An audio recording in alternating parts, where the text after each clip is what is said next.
Hello everyone, स्वागत है आप सबका। मेरा नाम है प्रवीण चक्रवर्ती और आज हम लोग डिस्कस करने वाले हैं अगेन एक बहुत ही अच्छे से सवाल है जो कि जेई एडवांस में पूछा गया है। आई होप आप इस क्वेश्चन से पहले भी देख चुके होंगे इस तरह के क्वेश्चंस। और अगर आप तैयारी कर रहे हैं एडवांस के लिए तो आप अप्रोप्रिएट चैनल पे हैं। और चैनल वीडियो शुरू करने से पहले बता देता हूँ कि इस चैनल को सब्सक्राइब कर सकते हैं। वीडियो अगर पसंद आएगा तो चैनल को लाइक शेयर और सब्सक्राइब करना ना भूलें। और क्वेश्चन में पढ़ना शुरू करता हूँ। क्वेश्चन कुछ इस तरीके से कह रहा है, देख सकते हैं यहाँ से कि अब 2 पॉइंट है।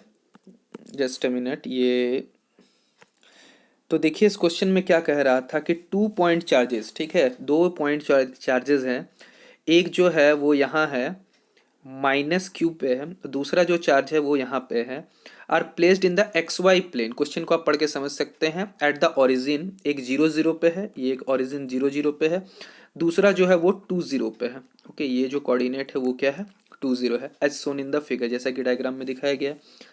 This result is an equipotential circle, जिसके कारण से एक इक्विपोटेंशियल सर्किल बनता है ऑफ रेडियस आर है, जिसकी रेडियस क्या होगी, इक्विपोटेंशियल सरफेस की क्या होगी, रेडियस आर होगी, और पोटेंशियल क्या होगा, 0 in the x y plane with its centre at B0। और इस सर्कल का सेंटर जो होगा, ठीक है, इस इक्विपोटेंशियल सर का जो सेंटर होगा, इन सपोज कर लेते हैं इसका सेंटर यहाँ है, ओ है, कुछ भी आप मान सकते हो, वो क्या है, कोऑर्डिनेट दिया हुआ है B0। और ये सारे एक्स एक्सिस पे लाई किए हुए हैं। All length are measured in metre, जितने भी लेंथ है वो मीटर में मेजर किए जा रहे हैं। तो आपसे यहाँ पे दो चीज़ें पूछा गया है, ध्यान से समझिए कि एडवांस का क्वेश्चन है, तो आपको थोड़ा सा ज़्यादा समय लगेगा इन कंपेरिजन टू मेंस के एग्जाम में। यहाँ आपसे पूछा गया कि आर की क्या वैल्यू होनी चाहिए और बी की क्या वैल्यू होनी चाहिए, मीटर में आपको बताना है। मैं आपको 1 मिनट या कुछ 2-3 मिनट आप ले सकते हैं, वीडियो को पॉज कीजिए, इसे सॉल्व कीजिए, देन आप इस वीडियो को कंप्लीट देखने की कोशिश कीजिएगा। ओके, जब आपसे नहीं बनेगा तो, क्योंकि आपको पहला खुद से अटेम्प्ट करना है। तो देखिए, मैं उम्मीद करता हूँ कि आपने इसे वीडियो को पॉज किया होगा और आप इसे सॉल्व कर रहे होंगे। देखिए क्वेश्चन क्या कह रहा है, मैं यहाँ से बता रहा हूँ। देखिए, ये है माइनस क्यू था, और ये दूसरा है, इसको मैं, ये जो है इसको ए नाम दे देता हूँ, इस पॉइंट को बी, जो ओरिजिन है सर्कल का वो सी है, आप चाहे तो ओ भी दे सकते हैं, कोई दिक्कत नहीं है। वो बी और कॉमा 0 उसकी कोऑर्डिनेट है, इसकी जो था है वो 2 0 है। और यहाँ पर जो डी है, जो सर्कल का जो एज है, यहाँ पे जो सर्कमफेरेंस के जहाँ बाउंड्री है, वो उसको पॉइंट का नाम हमने दिया डी। ठीक है, तो ध्यान से समझिएगा हम क्या कर रहे हैं कि जो कि क्वेश्चन में गिवन है, ए बी, यहाँ जो कोऑर्डिनेट दिया हुआ 2 0, मतलब ए टू बी का जो कंप्लीट डिस्टेंस है वो है 2 क्या है, मीटर में है, ठीक है, क्योंकि पहले से ही क्वेश्चन में बोला गया मीटर में है। ए सी, ए टू सी जो है वो कोऑर्डिनेट B0 दिया हुआ, इसलिए ए सी क्या हो जाएगा, बी। फिर डी सी, जो कि सर्कल की क्या होगी, रेडियस हो जाएगी, डी सी क्या हो जाएगी, रेडियस। तो अगर हम इस तरीके से ए डी फाइंड आउट करना चाहते हैं, ए डी, तो ए डी फाइंड आउट करने के लिए हम ए सी में से डी सी को माइनस करेंगे, तो ए सी माइनस डी सी होगा। क्लियर है। और ए टू सी जो है वो पूरा का पूरा जो एंटायर लेंथ है, ए टू जो आप सी देख रहे हैं वो पूरा का पूरा बी है, और बी में डी सी जो है वो सर्कल की रेडियस है वो आर, तो बी माइनस आर हो गया। इसका मतलब जो हो जाएगा, वो जो ए डी डिस्टेंस हो जाएगा वो बी माइनस आर हो जाएगा। ओके, और बी डी जो होगा, ध्यान समझिएगा, यहां से हम बी डी निकाल रहे हैं, तो बी डी क्या होगा, देखिए, एंटायर ए बी में से अगर हम लोग ए डी को माइनस करें, क्या माइनस कर रहे हैं, ए बी में से, यहां देख सकते हैं नीचे, जस्ट अ मिनट, तो आप क्या देख रहे हैं यहां से कि ए बी में से अगर ए डी को माइनस करेंगे, तो ए बी जो था क्वेश्चन में वो आपका 2 था, और ए डी जो था अभी हमने तुरंत निकाला था बी माइनस आर, यहाँ पे हमने इसे पुट कर दिया है।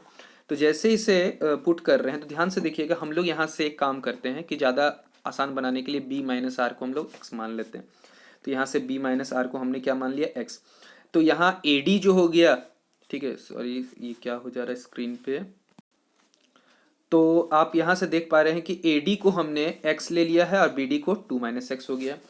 अब बात आपके दिमाग में आ रही है कि हमने D पॉइंट को ही क्यों कंसिडर किया। देखिए, ये सर्कल जो है वो सर्कल है इक्विपोटेंशियल सरफेस, और इक्विपोटेंशियल सरफेस का कोई भी पॉइंट जो होता है उस पर पोटेंशियल क्या रहता है, सेव रहता है। क्योंकि आप क्वेश्चन में देख सकते थे, स्टार्टिंग में ही आपसे क्वेश्चन में बोल दिया गया था, ध्यान से क्वेश्चन की लैंग्वेज को आप समझ रहे हैं, कि this result in a equipotential surface with a potential v in the x y plane. ठीक है, ये इक्विपोटेंशियल सरफेस है, यानी इस सरफेस का कोई भी पॉइंट को अगर हम लोग कंसीडर करते हैं, सर्कमफेरेंस के किसी भी एक पॉइंट पे कंसीडर करते हैं, इस जगह पे पोटेंशियल क्या होने वाला है, v का वैल्यू 0 होने वाला है। ओके, तो v का वैल्यू 0 कब होगा, ध्यान से समझिएगा।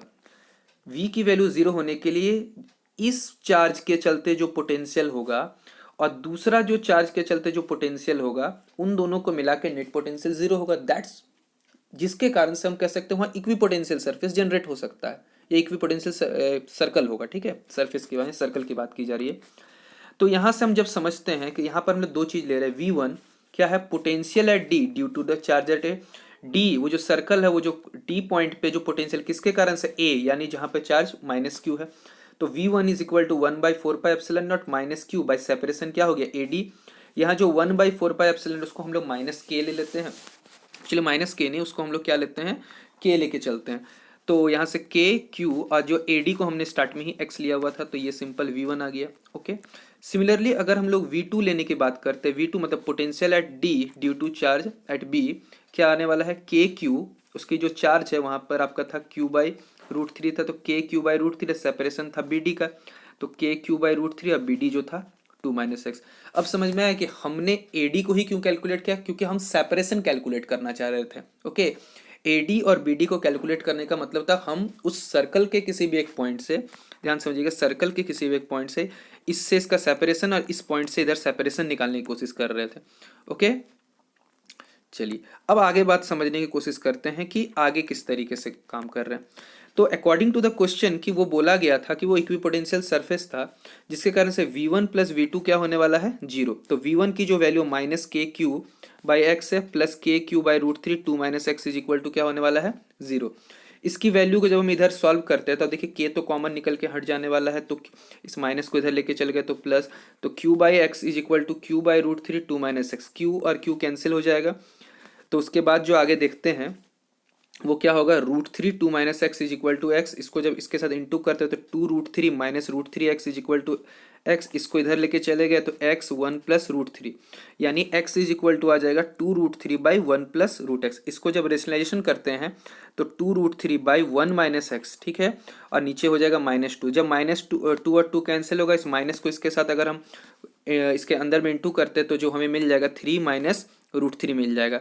अब ध्यान से समझने की कोशिश कीजिएगा कि क्या कहने की कोशिश कर रहा है क्वेश्चन, कि आपसे पूछा था ए और बी की वैल्यू, ध्यान समझिएगा क्या पूछा था, बी और आर की वैल्यू, सॉरी बी माइनस, आपको है बी माइनस आर जो है इक्वल टू क्या आ रहा है, 3 माइनस √3। ध्यान से समझिएगा कि सर्कल जो था, जो दूसरा चार्ज जो था q/√3 वो किस कोऑर्डिनेट पे था, 2 0 पे, b उसके बाद था, यानी सेंटर उसके बाद था, यानी डेफिनेटली b की वैल्यू 2 से ज़्यादा ही आएगी।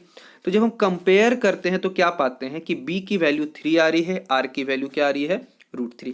यहाँ पर हम लोग एक दूसरे को कंपैरिजन करके एक दूसरे लाने की कोशिश कर रहे हैं। ओके, तो ये कंपैरिजन वाला रिजल्ट था, इसलिए ये क्वेश्चन आपको समय लगा होगा बनाने में, कि आपका आंसर जरूर आ रहा होगा बट आप कंपैरिजन की बात नहीं सोच पा रहे थे।